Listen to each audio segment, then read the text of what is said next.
The signal reached the edge of the solar system just as the scout pod's warp drive began to fail. Jason Cole sat alone, hands gripping the controls, eyes fixed on the screen.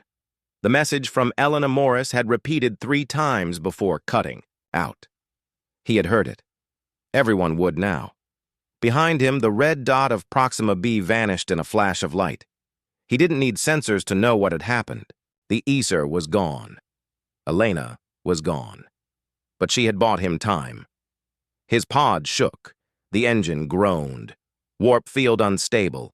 He had pushed it too hard, too long. The jump from Proxima to near Mars had taken everything the little ship had. He looked at the fuel gauge.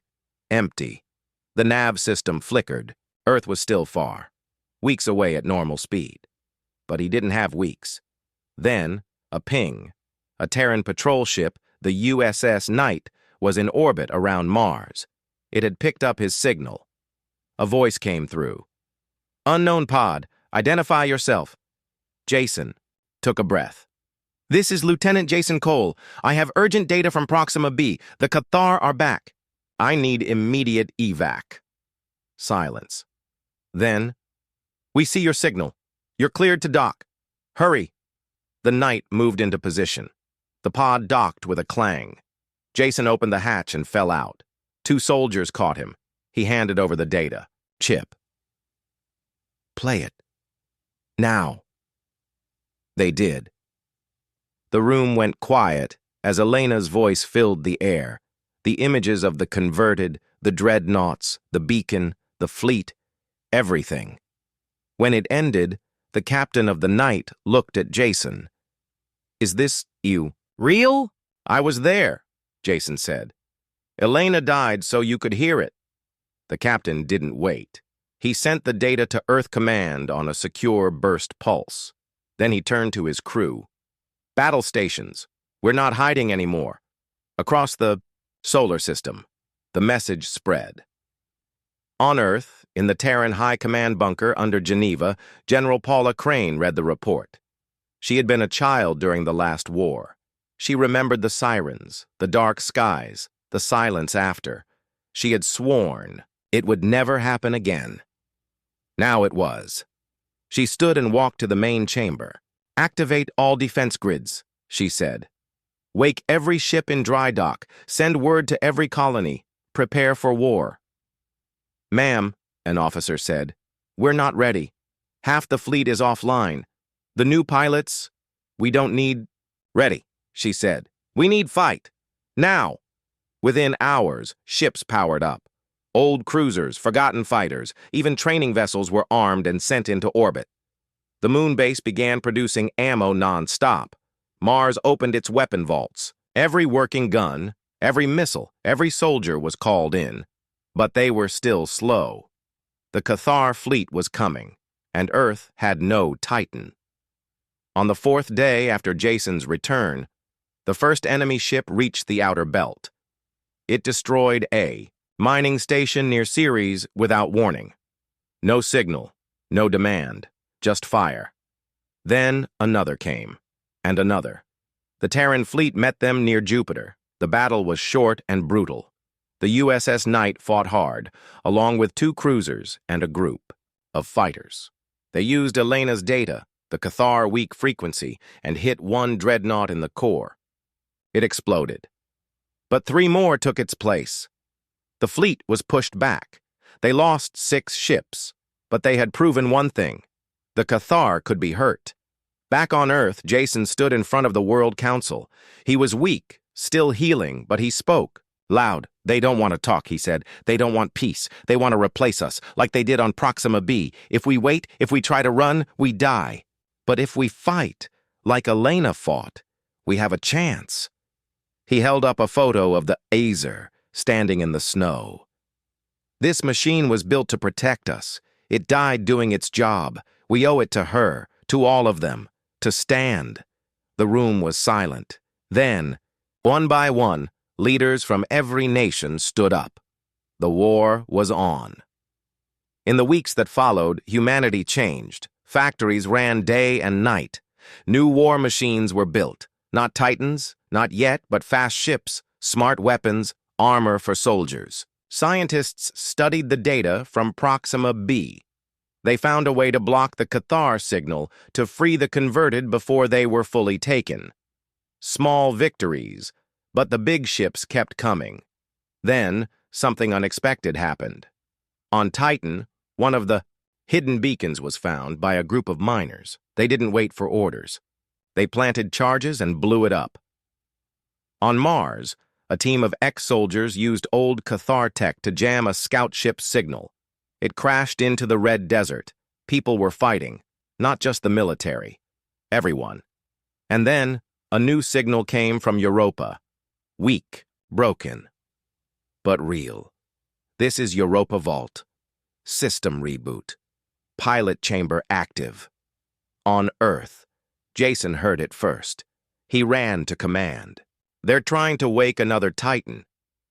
But there was no pilot. Elena had been the last. Unless they checked the files. There was one more. A backup. A woman named Claire Bennett, a test pilot from the final days of the war. She had been put in stasis, same as Elena. No one had known she survived. They found her under Europa's ice, alive, still in the pod. When she woke, they told her the truth. The Cathar were back. Humanity was fighting, and it needed her. She didn't hesitate. "Where's the Titan?" she asked.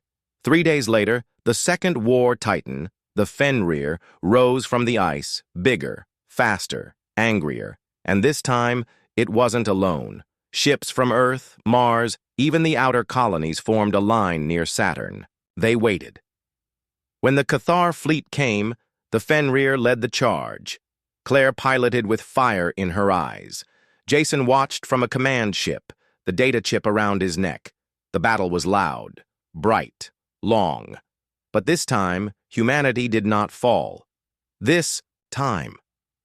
They answered the call. The Aesir had been the last Titan. Now, it was the first of a new war, and Earth would not go quietly. Because when the SOS came, humanity did not hide. It stood, and it fought. The sky above Proxima b was dark, but not empty. The third Cathar dreadnought had pulled back, vanishing into the clouds. It wasn't destroyed. Just waiting. Watching. Elena Morris knew it would come again. They always did. Inside the Aesir, the systems flickered. Power was down to 18%. The right arm was gone. The left leg barely worked. One rail cannon still fired, but the charge was weak. The plasma lance was offline. The Titan had fought hard, but even a war machine could break. Elena sat in the control seat, breathing slow. Her suit kept her warm, but she was tired. Not just in the body, in the mind. 52 years of sleep, and now she was back in the same fight. The same enemy, the same silence. She turned to the data chip Jason had given her. It was still working. She ran the files again. The Cathar were not just attacking, they were setting up a network. The beacon under the colony was one of many. There were others. On Mars, on Titan, near Earth's moon. If all were activated, they would link together, sending a signal strong enough to wake the entire Cathar fleet from deep space. And that fleet was huge. The files showed numbers. Over 200 ships, spread out, hidden in dead zones between stars. They had been waiting, sleeping. Now, the beacon on Proxima b had called them. Earth had maybe 10 days. She looked at the screen. No response from command, no fleet on the way. Nothing. She was alone, but not quite. She opened the hatch and climbed out. The air was cold, the ground cracked and black from fire. She walked to the rock where she had left Jason. He was still there, sitting, holding his leg. He looked up when he saw her. "You're alive," he said. "So are you," she replied. He tried to smile. "I thought the ship was done. It's hurt, but not dead." He nodded. "What now?" She handed him the data chip. You need to get this to Earth fast. He looked at it. I can't fly a ship, and mine was destroyed when I landed. She pointed to the Usier's back. There's a scout pod, small, fast, can jump to warp. It's meant for escape. I want you to take it. He shook his head. What about you? I'm staying. You can't fight them alone. I don't have to win, she said. I just have to last, long enough for someone to listen. Jason looked at the broken Titan, then at the sky. They'll kill you. Maybe, she said. But if I don't try, everyone dies. He didn't speak for a long time. Then he took the chip and put it in his pocket. Thank you, he said. She turned and walked back to the Aesir. She opened a panel on the side and pulled out the scout pod. It unfolded like a metal insect, small and sharp, with a single seat. I'll launch it from the South Ridge, she said. Less chance they'll see it. Together, they helped Jason into the pod. She checked the fuel, the nav system, the warp drive. Set course for Earth, she said. Don't stop. Don't answer any signals. If it's not Terran command, it's not human. He nodded. What's the pod's name? She looked at it. It doesn't have one. He smiled. Then I'll call it Hope. She almost smiled back. But not quite. Go, she said. The pod's engine fired. It lifted off, flying low over the red dust. Elena watched until it was a dot in the sky. Then it jumped to warp and was gone. She was alone. She climbed back into the Aesir. The seat felt heavier now. The pain in her body was worse. But she sat up straight. Core, she said. Activate Berserker mode. The machine answered. Warning! Berserker mode will burn all power. Systems will fail after combat. No return possible. I know. Do it. A deep sound filled the cockpit. The Aesir's core turned white-hot. Power surged through every wire, every weapon. The armor plates shifted, revealing hidden blades in the arms, spikes on the shoulders, a heavy hammer stored in the chest. Berserker mode was not meant to win. It was meant to kill as much as possible. Before dying, the Aesir stood. Its red eyes glowed like fire. Above, the clouds moved. The third dreadnought returned. It flew low, scanning the ground. It had seen the pod leave, but it did not chase. It knew the real threat was still here. Elena moved the Aesir forward. She didn't wait. She charged. The Titan ran, broken leg dragging, one arm swinging. The ground shook. The dreadnought fired, blue beams hitting the Aesir's chest. Armor melted. Alarms screamed. She kept going. When she was close, she jumped. The Aesir flew through the air, landing on top of the ship. She drove the hammer into the hull. Once. Twice. The metal cracked. The ship rolled, trying to throw her off. She held on. From her back, the last rail cannon fired, point blank into the bridge. The glass shattered. The ship tilted. Then it exploded. The Aesir was thrown back, crashing into a cliff. Half its body was gone. Smoke rose from the cockpit, but Elena was still alive. She looked up. More lights in the sky. 3 more dreadnoughts. Coming fast, she tried to move the Titan, but nothing worked. The core was failing. The link was weak. She opened the comms.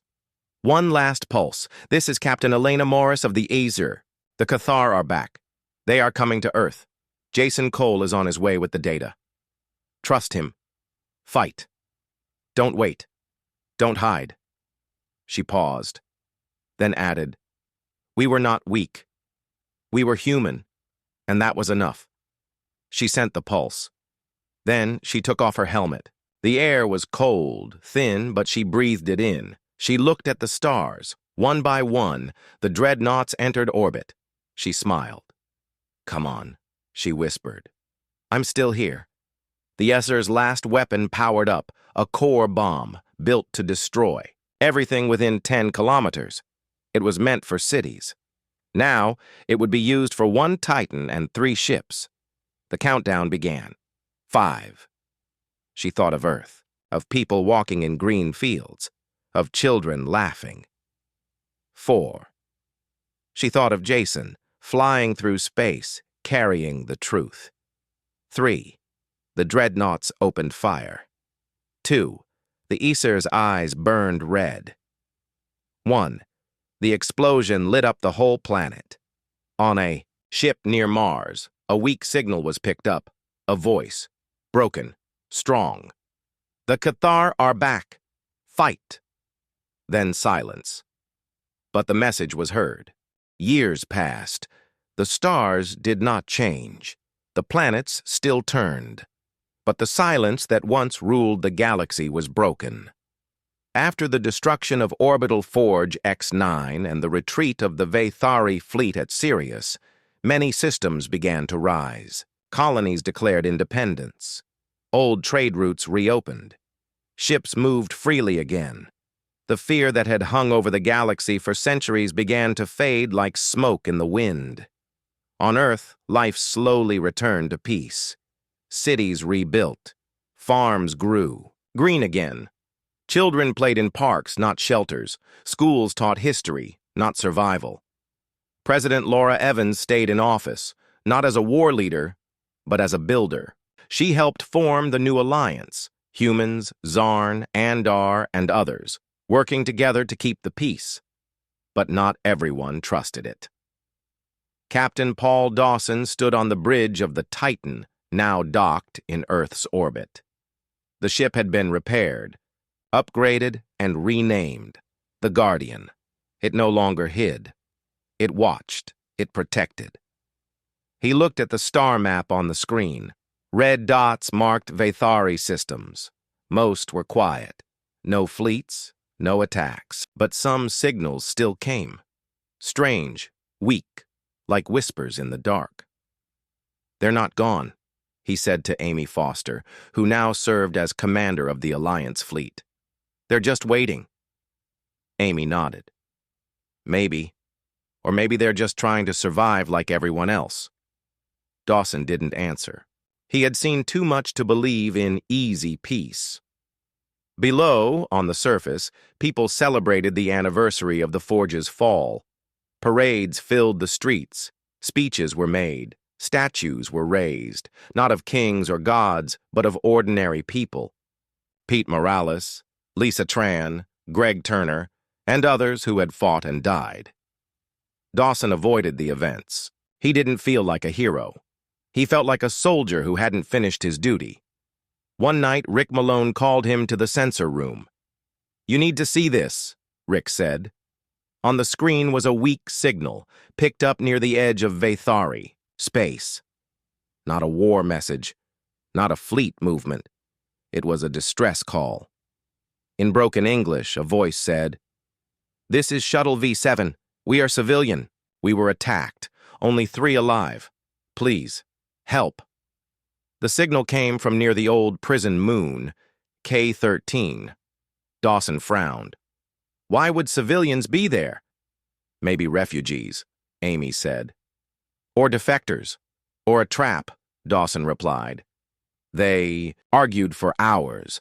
Some wanted to send a drone. Some said to ignore it. Amy believed they should help. "If we don't help now," she said, "we become like them." Finally, Dawson agreed. The Titan launched. It moved slow, shields up, weapons ready. The prison moon was a dead rock, once used to hold rebels and enemies.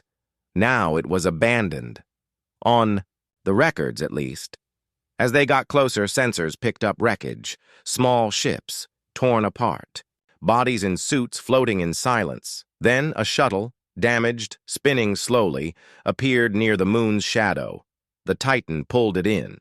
Inside, 3 Vathari civilians waited, 2 women and a young boy. They were weak, scared. One had a broken arm. They spoke through a translator. They said they were from a colony that had left the Dominion. They tried to escape. Vathari warships attacked. Most died. They hid in the shuttle and sent the signal. Dawson watched them from the medbay. The boy looked at him with wide eyes. "Are you the one they fear?" he asked. Dawson knelt. "I'm Just a captain. They say your ship broke the sky, the boy said. They say you made the stars shake. Dawson didn't smile, but something inside him softened. The crew treated the survivors. Doctors healed them. Cooks gave them food. For the first time, humans and Vathari sat together, not as enemies, but as people. Then the truth came. Rick found a data chip in the shuttle's console. It was hidden, encrypted. When decoded, it showed a message from a Vathari warlord named Malkor, a hardliner who refused to accept the Dominion's fall. The weak must be punished. The traitors must die. The human ship must burn. The attack on the shuttle was not random. It was a test, a lure. Malkor wanted the Titan to come. He wanted to destroy it, to prove the Vathari were still strong. Dawson read the file in silence. Amy stood beside him. He's out there, and he won't stop. Then we stop him, Dawson said. They did not wait. The Titan, joined by 2 Zarn cruisers and an Andar drone carrier, jumped to the last known location of Malkor's fleet, a hidden base inside a Dead Star shell. The battle was short, brutal. Malkor's ships were fast, but uncoordinated. They fought with rage, not skill. The Titan fired once. A rail slug tore through the command ship's core. Explosions followed. The base collapsed. Malkor did not survive. When the fleet returned, the survivors, the Vathari civilians, were given safe passage to a neutral world. The boy turned to Dawson before he left. "Thank you," he said. Dawson placed a hand on his shoulder. "Stay safe. Build something better." Years went by. The Titan remained in orbit, a silent guard. Dawson grew older. His hair turned gray. He walked slower, but he still stood watch. One day, he stood on the observation deck, looking at Earth. Blue. Green. Alive. Amy joined him. "We did it, didn't we?" "We held the line," he said. "That's all we ever tried to do." "Some say you saved the galaxy," she said. "No," he said. "We all did. One ship, one act, one choice at a time." He looked up at the stars. No one had dared to challenge the Vathari until humanity sent a battleship best. And it did not fight for power. It fought for peace. And in the end, that was its greatest weapon. Elena Morris sat in the control seat of the Aesir, her hands gripping the arms of the chair. The warning light on the main screen blinked red. Incoming signal detected. Origin. Deep space. Destination. Multiple Terran colonies. She ran a quick scan. The signal was not a message. It was a beacon, a call, and it had already been answered. 3 blips appeared on the radar, then 6, then 12. They were coming from beyond the edge of the solar system, moving fast. No warp trail, no heat signature until they were close. Just like the Cathar. "How long?" she asked the core. "First ship will reach orbit in 4 hours. Fleet estimated at 12 vessels. Size and class match, Cathar dreadnoughts." 4 hours. Not enough time. The Azure was strong, but it was one machine. Even at full power, it could not fight a whole fleet alone. She tried to open a channel to Earth. Static. She tried Mars. Jupiter relay. Nothing. The Cathar were blocking all signals. Only military-grade pulses could get through. And those needed time. She looked at the ruined colony dome through the external camera. The ground still smoked where the tunnel had collapsed. Paul Griggs was gone, but whatever he had become was still down there. And the people in the tubes, they were not dead. Not yet, but they were not human either. She had to move. "Prepare for combat mode," she said. The Aesir responded at once. Armor plates shifted, covering weak spots. Rail cannons charged. The plasma lance on its back powered up with a low hum. The machine was built for war, and it knew it. But Elena knew something else. She could not just fight. She had to warn Earth. She opened the emergency pulse system. It was old tech, built to send one short message through jamming. It would drain power, slow the Aesir, but it was the only way. She typed the message.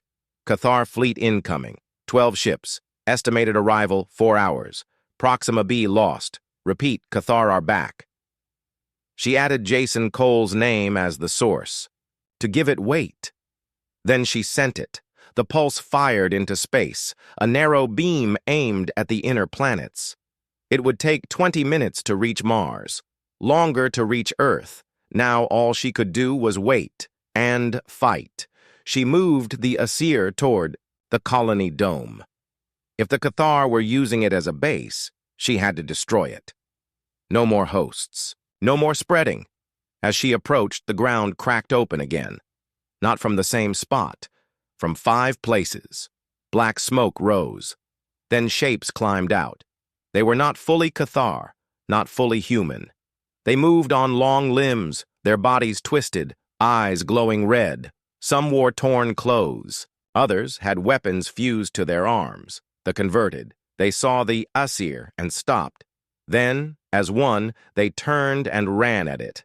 Elena didn't wait. She fired the left rail cannon. A bright streak cut through the air.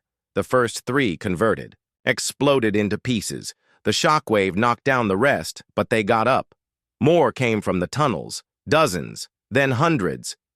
She switched to rapid fire. The cannons boomed again and again. Dust and fire filled the air. Bodies flew. But still they came. They don't feel pain, she said. They don't stop. Tactical suggestion. Target the beacon. If it is destroyed, control may be lost. She looked at the dome. The pillar was underground, but its power source had to be near the surface. She aimed the Aesir's foot lasers at the dome's power unit, the place where the tunnel had started. 2 quick bursts. The unit exploded. Underground, the light flickered. The converted slowed. Some fell. Others twitched like they were fighting something inside. But then, a new sound. A deep hum from the sky. Elena looked up. A ship broke through. The clouds. It was huge. Longer than a city block. Black, with jagged edges. No windows, no lights. It moved without sound, hanging in the air like a shadow. A Cathar dreadnought. And it was not alone. 2 more appeared behind it. They circled once, then opened fire. Blue beams shot down, hitting the Aesir's back. The armor cracked. Alarms rang inside the cockpit. "Shield at 60%, the Corps said. Elena fired back. The rail cannons hit the lead ship, but the beams just bounced off. "Armor too strong," she said. "Need a weak spot." She remembered the old files. The Cathar ships had one soft point, the core, deep inside, near the front. But to hit it, she needed to get close. Too close. The dreadnoughts fired again. One beam hit the Aesir's leg. Metal melted. The machine fell to one knee. Elena gritted her teeth. "Not today." She activated the thrusters. The Aesir jumped, using its good leg and the blast from its back engines to launch forward. It flew through the air, straight at the lead ship. The Cathar tried to pull away, but the Aesir was fast. It grabbed the ship with both hands, holding on as they spun. "Plasma lance full power," she said. The weapon on its back fired, a white-hot blade shooting out. Elena drove it into the front of the ship. The dreadnought shook. Black smoke poured from the wound. Then a massive explosion. The Aesir was thrown back, crashing into the ground hard. Its right arm broke off. The cockpit cracked, but the ship was dead. 1 down, 2 more, and more converted crawling from the tunnels. Elena tried to stand, but the Aesir wouldn't respond. Systems were failing. Power at 30%, then a new signal. Weak, broken, but human. She opened it. "This is Jason Cole. If you can hear this. I'm on Proxima B. I saw what happened." Her heart jumped. "Jason, where are you?" "Underground. Old maintenance tunnel. They don't know I'm here. I have data. The fleet. Their plan. Everything. She checked the map. There was a network of old tunnels under the colony, built before the Cathar came. If he was there, he might be safe. But how to reach him? The Aesir couldn't move well. One leg was damaged, one arm gone, but it still had power, still had weapons. She made a choice. She opened the emergency hatch and climbed out. The air was cold, the sky dark with smoke. She ran, her suit protecting her from the cold and radiation. She reached the tunnel entrance and went in. It was narrow, dark, filled with old pipes. She moved fast, gun in hand. After 10 minutes, she saw light. Jason was there, sitting behind a broken console. He looked tired, dirty, but alive. "You came," he said. "You sent the signal," she said. "Why didn't you answer my pulse?" "No power down here. I used a hand unit. Took hours to charge." He handed her a small chip. "This has everything. The Cathar plan, their weak points, how they control the converted, how to stop the beacon." She took it. "You did good," he smiled weakly. "I just didn't want to die doing nothing." Outside, the ground shook. Another dreadnought fired. Elena looked at the tunnel ceiling. "We have to go. I can't move fast. I hurt my leg." She didn't hesitate. She picked him up and carried him. Back on the surface, the Aesir was still down, but it could fire. She laid Jason behind a rock. "Stay here." Then she climbed back into the cockpit. Systems flickered. Power at 20%, she inserted the chip. Data filled the screen. There it was. The Cathar core frequency, and a way to disrupt it. If she could hit the second dreadnought with a pulse at that frequency, it might shut down. But she had one shot. She aimed the rail cannon, not at the ship, but at the ground near it. She loaded a special round, one that would explode and send the pulse into the air. "Firing in 3, she said. The cannon fired. The shell hit the ground. A flash. A wave of energy spread out. The dreadnought shook. Its lights went out. It tilted, then crashed into the colony dome. The third ship pulled back. For the first time, the Cathar were retreating, but Elena knew it wasn't over. She looked at the stars. More ships were coming, and Earth had not answered. The Aesir moved through space like a shadow. Its thrusters burned low, hiding its trail. Elena Morris sat in the control seat, her mind linked to the machine. She felt every vibration, every shift in power. The Titan was alive, and she was its voice. 52 years had passed since she last saw battle. The war with the Cathar had ended, or so everyone thought. She had been put into stasis, told that if the machines ever woke, it would be because the fight was not over. She never believed she would open her eyes again. But here she was. The journey from Europa to Proxima B would take 4 days. The Aesir could not jump like modern ships. It did not use warp drives. It was built for power, not speed. It pushed forward on raw force, riding a wave of plasma through the dark. Elena spent the first day checking systems, weapons, armor, fuel. Most were in good shape. The foundries on Europa had kept the Titan maintained even in sleep, but time had taken its toll. One of the rail cannons had a crack in the barrel. The left leg thruster was sluggish. She rerouted power to keep it stable. She also tried to reach Jason Cole, the man who had sent the signal, but no reply came. The comms showed his last known location, the lunar relay station. She sent a short message. "Titan is active, en route to Proxima. Stand by." She did not expect an answer. As the Aesir flew on, she looked at the stars. They were the same. Earth was a tiny dot behind her. Mars, Jupiter, Saturn, all still there. But the silence of space felt heavier now, darker, like something was watching. On the second day, she ran a memory scan. The Aesir's core stored old battle data. She pulled up the final fight. The Battle of Titan's Ring. She saw it again. The Cathar fleet emerging from behind Saturn, their ships shaped like broken teeth. The human fleet outnumbered, outgunned. The Azir charging forward, tearing through 3 enemy cruisers in one run. She remembered the screams on the comms, the captain of the Valkyrie begging for help, the way the Cathar ships just kept coming, and then the final blow. The Azir firing its core lance into the enemy flagship. The explosion. The silence. She shut it off. Too much.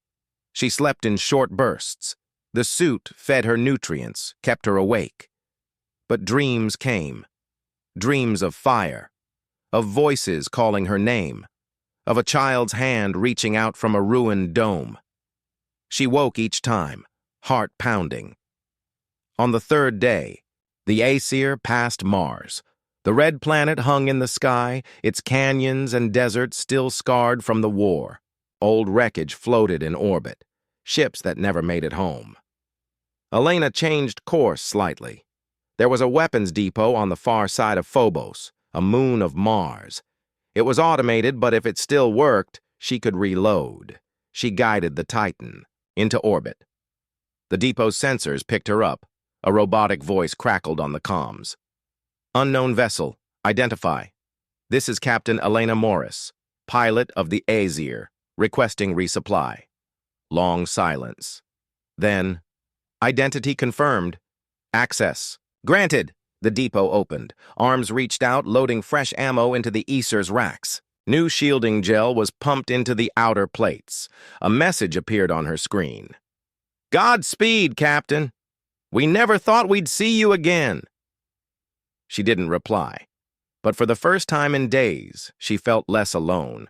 As the Aesir left, Mars behind, she checked the final stretch. Proxima B was close now. One more day. But something was wrong. She pulled up the last known data from the colony. The final signal had not been a normal ping. It had been cut off mid-transmission. And before it died, it carried a strange frequency. Low, pulsing, not human. She ran a scan. The signal matched no known Terran tech. But it was similar to Cathar comms from the war. Her hands tightened on the controls. If the Cathar were on, Proxima B, then Jason Cole might already be dead. She pushed the Aesir harder. Thrusters flared. The machine groaned under the strain, but it moved faster. On the 4th day, she entered the Proxima system. The planet came into view. A red ball wrapped in thin clouds. No moons, no ships in orbit. Just silence. She scanned the surface. The main colony dome was intact. No fire, no damage. But no life signs either. Too clean. She landed the Aesir 2 kilometers from the dome. The Titan touched down with a heavy thud, snow and dust flying. Its legs locked into place. Sensors spread out, scanning for movement, heat, signals. Nothing. Elena opened the comms. This is Captain Elena Morris of the Aesir. If anyone is alive, respond now. Only static. She stepped out of the control seat and moved to the exit hatch. The Aesir had a small scout pod built into its chest. She would go alone. The machine was too big to move quietly. The pod dropped to the ground. She drove toward the dome, helmet on, gun ready. As she got closer, she saw footprints in the dust, but not human. The prints were long, with 3 toes, spaced too far apart. They led into a crack in the ground near the power unit. She stopped the pod and got out. The air was cold. Her breath fogged the helmet. She followed the tracks. They went down a slope into a tunnel. The entrance was new, not on any map. She turned on her light. The beam cut through the dark. The walls were smooth like they had been melted, not dug. Something had burned its way underground. She went deeper. The tunnel opened into a large chamber. Machines lined. The walls. Alien tech. Black and jagged. In the center, a tall pillar pulsed with blue light. Wires ran from it into the floor. She stepped closer. Then she saw them. Bodies. Suspended in glass tubes. Men, women, children from the colony. Their eyes were open, but they did not move. Thin wires ran into their skulls. She checked one. Still alive. Heart beating. But brain activity was strange. Not human. Something else was inside. A noise behind her. She turned fast, gun up. A man stood there, in a torn Terran uniform. His face was pale. His eyes were black. "You shouldn't have come," he said. His voice was not his own. It echoed like many voices speaking at once.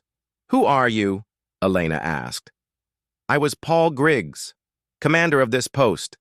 Now I am more." She backed away. "What did you do to them?"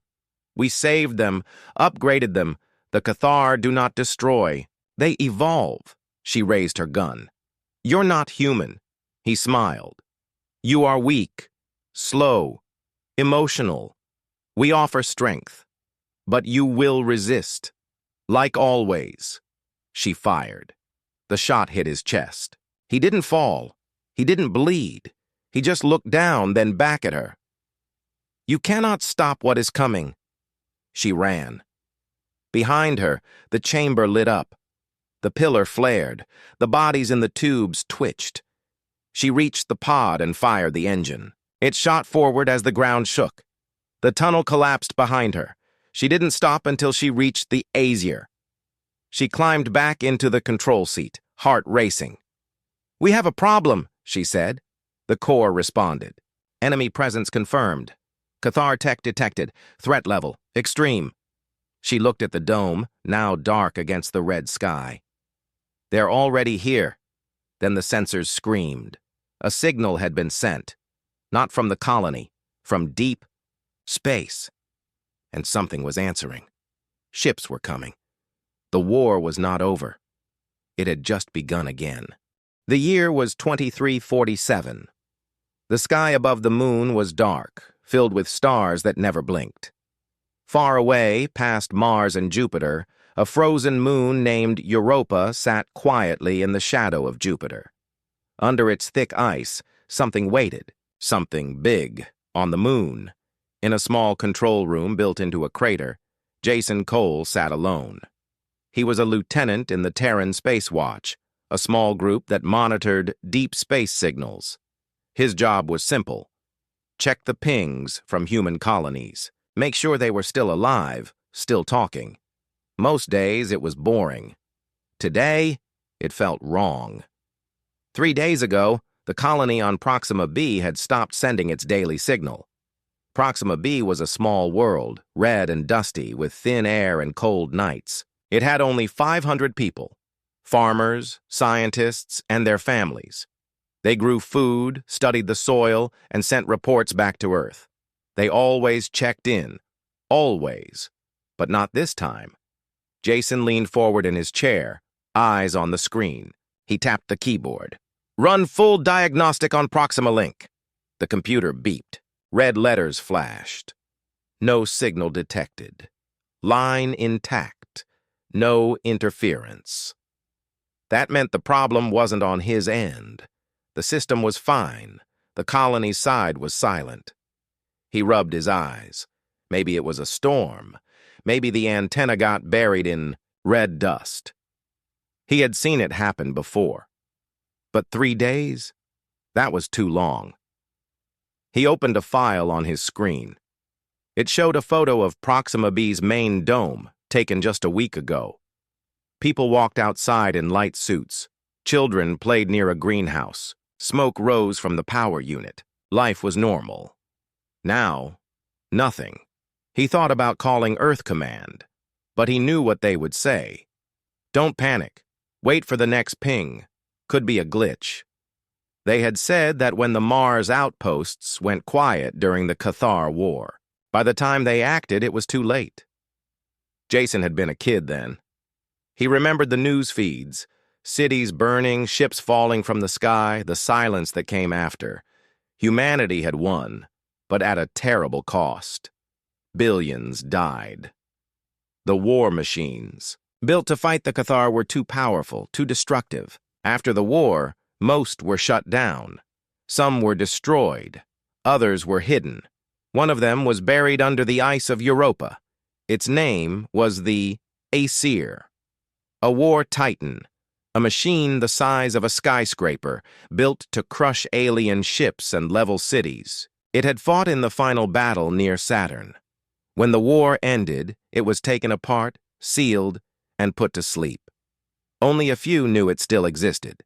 Jason's grandfather had helped build it. He pulled up an old file from a hidden folder. The title read Titan Protocol Sigma. He had found it by accident while sorting through old military records.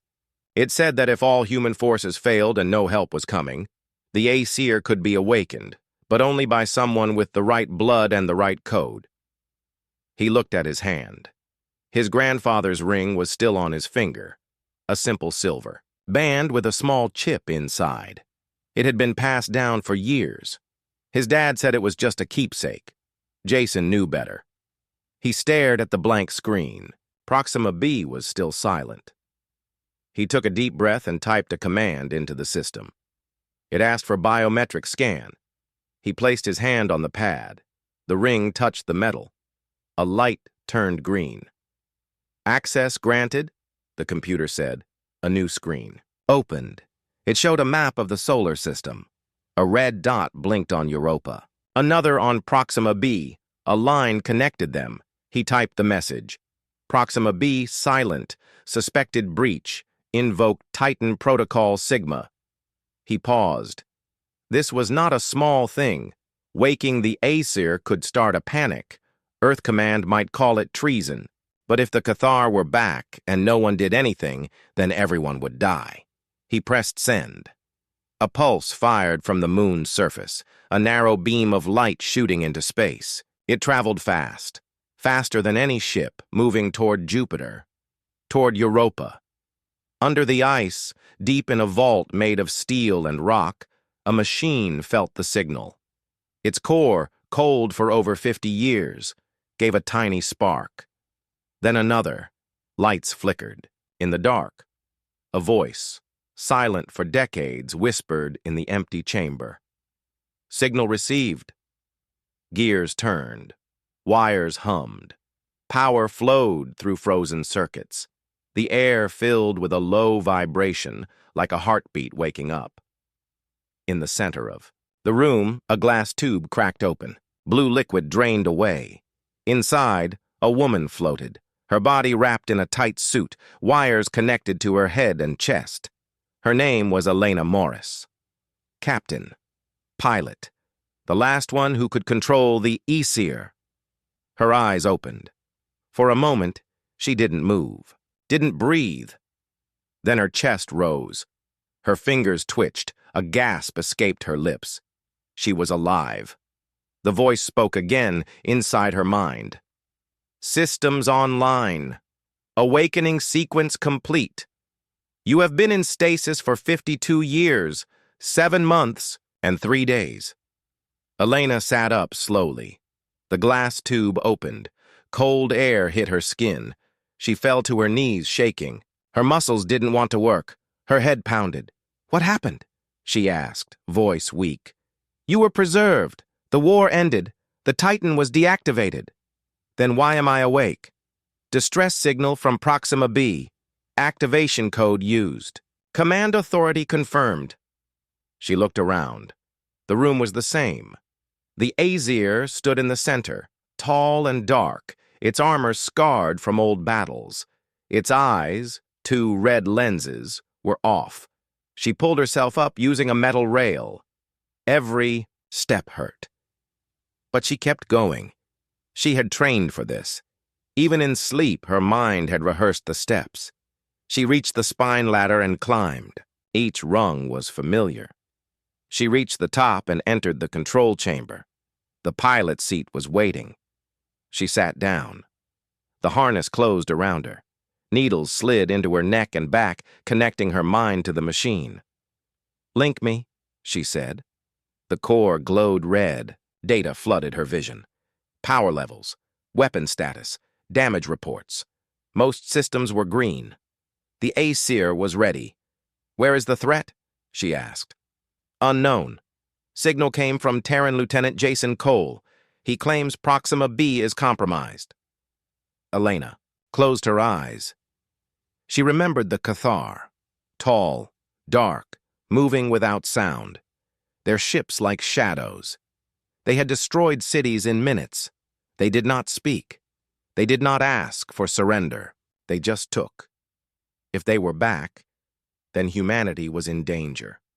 She opened her eyes. "Then we go." The Aesir roared to life. Thrusters fired. The floor shook.